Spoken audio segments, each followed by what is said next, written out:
অনেকে বলে থাকেন যে হ্যাঁ, ক্ষমতা আসলে সবাই আইন করব, সবাই একসাথে ভালো হয়ে যাব। আর আল্লাহ তাআলা কি বলতেছেন যে আমরা সবাই যদি আল্লাহ তাআলাকে, রবকে খুশি করতে পারি, তাইলে আল্লাহ তাআলা ক্ষমতা দেবেন। এক যুবক বলতেছে যে আব্বা আমাকে বিয়া করায় দেন, বিয়া করাইলে পরে সব কাজ কাম করবো, খেতে বাড়ি যা করার করবো। কাম করে না কাম না, বাপ বলতেছে যে আগে কাম করো তাইলে তোমারে বিয়া দিই। না না, বিয়া না করলে কি হুসাইব, শরীরে জুসাইব, বিয়া দেন পরে যায় আমি ঠিক হবো, বউয়ের শাসন আমার ঠিক হবে, বউয়ের শাসনে পরিবর্তন হবো আমি। এখন বাপ বলতেছে যে বাবারে, আকাম্মা ছেলের কাছে তো কেউ বিয়া দিবে না, আগে চাকরি করো, যে কোনো একটা কাম ধরো, কৃষি কাজ করো। মেয়ের বাপ তো বাদাম্মা ছেলের কাছে বিয়ে দেবে না, একটা কামে তো ঢুকো। ছেলে অনর হয়ে রয়েছে যে আগে বিয়া দেও, আগে ক্ষমতায় যাবো, আইন করে পরে ভালো হবে। আল্লাহ তাআলা কি শর্ত দিয়েছেন যে না, তোমরা সবাই আগে আমাকে সন্তুষ্ট করো, বেশিরভাগ লোক পরিবর্তন হোক, জাতির উপরে সন্তুষ্ট হলে আমি ন্যায়পরায়ণ বাদশা নিয়োগ করে দেব, আমি মুমিনদের হাতে ক্ষমতা দেব। তাহলে আমাদের যে কাম হবে, সবাই যদি সামাজিক ভাবে, পারিবারিক ভাবে যদি ঠিক না হয়, তাহলে যতই চেষ্টা করি, যতই সঠিক জায়গায় দেই, আমাদের ভোট চুরি হয়ে যাবে, ডাকাতি হয়ে যাবে, বারবার খারাপ লোকেরা আসবে। তাহলে আমাদের জাতিগতভাবে সবারই পরিবর্তন, তওবা করা জরুরি কিনা? এক নম্বরে হচ্ছে যে আমাদের রব আমাদের প্রতি অসন্তুষ্ট, শুধু আমাদের এলাকার প্রতি না, পুরা দেশের প্রতি অসন্তুষ্ট। কারণ আল্লাহ তাআলা যদি কোনো জাতির উপর অসন্তুষ্ট হন, তখন জালেম লোকদেরকে নেতা হিসেবে চাপায় দেন, খারাপ লোকদেরকে শাসক বানায় দেন। আল্লাহ তাআলা যদি কোনো জাতির উপর সন্তুষ্ট হন, তখন ন্যায়পরায়ণ বাদশা দান করেন। চলুন আমরা ইতিহাস দেখে আসি। সুলতান মাহমুদ গজনবী, চলুন আমরা দেখি যে আল্লাহ তাআলা কোনো জাতির উপরে খুশি হইলে কি ধরনের শাসক দান করেন। উনার কাছে এক লোক আসলো যে হে বাদশা, আমার উপর জুলুম হয়েছে, আপনি বিচার করেন, আমার উপর ইনসাফ করেন, কি হয়েছে তোমার উপর? যে কি বলবো আপনাকে, আপনার বাইগনা মাঝে মধ্যে রাত্রে বেলায় আমার বাড়িতে আসে, আমাকে ঘর থেকে বের করে দিয়ে আমার বিবির সাথে সে জুলুম করে। নাউযুবিল্লাহ, এটা কি সহ্য করার বিষয়? আপনার বাইগনা সাহস পায় না আসতে।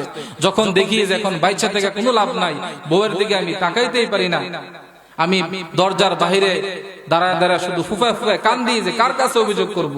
আজকে হিম্মত নিয়ে আসলাম, দেখি ইনসাফ পাই কিনা। সুলতান মাহমুদ গজনবী শুইনা কান্না শুরু করে দিলেন যে হাই, আমার ব্যাপারে এই ধারণা যে ব্যক্তি, হে প্রজা, তুমি চিন্তা করো না, আমার রাজত্বে কেউ জুলুমের শিকার হবে না, তুমি অবশ্যই ইনসাফ পাবে, তুমি আবার আসবে। যে রাত্রে তোমার উপর এরকম জুলুম হবে, আবার ওই যুবকটা আমার বাইগনা যখন আবার যাবে, আমার কাছে এসে খবর দিবে, আমি সাথে সাথে চলে যাবো। দারোয়ানদেরকেও ডেকে বলে গেলেন, এই ব্যক্তি আসলে যেন সাথে সাথে আমার কাছে নিয়ে আসা হয়, আমি যে অবস্থায় থাকি। 3 দিন পর ওই ব্যক্তি আসছে, চোখের মধ্যে পানি টলমল করতেছে, চোখের ভাষাতেই সব বুঝে দেয় যে উনার ঘরে কি চলতেছে, কোন আগুন চলতেছে। বাদশাহ সাথে সাথে তলোয়ার বের করে নিলেন, চলো তোমার বাড়িতে। দ্রুত গেলেন তার বাড়িতে, বললো যে তুমি বাতি নিভাইয়া দাও। ওই প্রজা বাতি নিভাইয়া দিল। বাদশাহ ঘরের ভিতর প্রবেশ করলো, চাঁদের আলোর পূর্ণিমাতে যতটুকু দেখা যায়, তলোয়ার দিলে ওই যুবকটা যে তার বউয়ের উপর জুলুম করতেছিল, ওই অবস্থার মধ্যে তলোয়ার এমন ভাবে চালাইলেন, এই শরীর থেকে দর মাথা আলাদা হয়ে গেল। এরপর উনি চিৎকার দিয়ে ওই প্রজাকে ডাকলেন যে হে, আমার জন্য পানি নিয়ে আসো, পানি পান করব। ওই লোকটা ভয়ে থরথর হয়ে দ্রুত পানি নিয়ে আসলো। বাদশাহ সুলতান মাহমুদ গজনবী পানি পান করলেন। এরপরে বললেন যে এখন বাতি জ্বালায় দাও। বাতি জ্বালায় দেওয়া হলো। এরপরে বাদশাহ যখন ওই যুবকের চেহারার দিকে তাকাইলেন, উনি জোরে বললেন আলহামদুলিল্লাহ।